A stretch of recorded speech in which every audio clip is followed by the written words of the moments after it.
Hi, Ben from Maybe Autism is My Superpower. Hi guys, how are you today? So today we're going to talk about what I'm calling speech OCD. And I've really been reflecting on Ben's language development because you guys have had a lot of questions for me about how did Ben start to talk since he was a really late talker and nonverbal for many years. Most of Ben's speech really took off around age 7, and I was remembering last night that when he started to have sentences and started to have an easier time communicating and forming sentences, he went through this time period where he was really OCD about the words I was using and the language I was using towards him. So here's an example. You ready, Ben? Mm-hmm. When you were little, if I said something like, "Do you want some juice, Ben?" What do you say? No.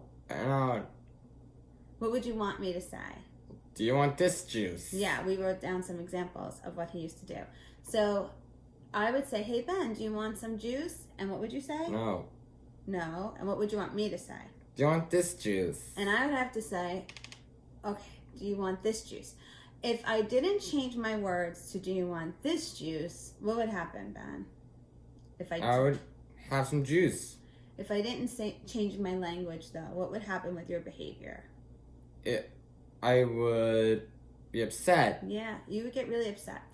And so I changed my language for him. And I don't know who's going to agree with that or not, but it worked because I was always trying to keep Ben as relaxed as possible.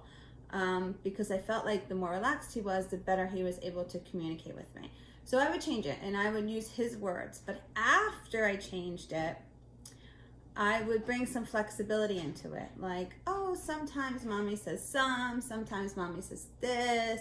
Some people say some food, some people say this food. It's being flexible. I would just kind of comment on it, but I would give him the words he was looking for. Another example would be, "Ben, it's time to go to bed." What would you want me to say?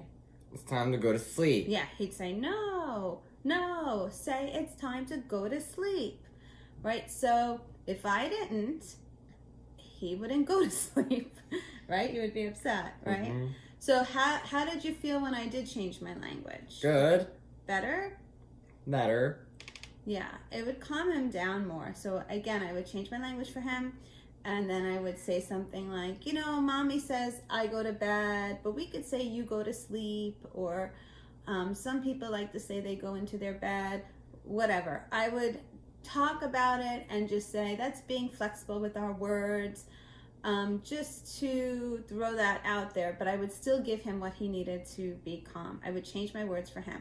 I think it was because when kids with autism develop language, they really don't have the same amount of control over their language because they're late talkers. So by 7 or 8 years old, he didn't have as much control over his language as he would have if he developed his speech on time. So I think it was like just a control issue. And I went with it, and it did get a lot better over time. Sometimes he still gets a little upset if I say something like, "Do you want snack at night?" What might you say to me? Dessert. Yeah, he might want me to say dessert. I still give it to him because I don't think it's a big deal.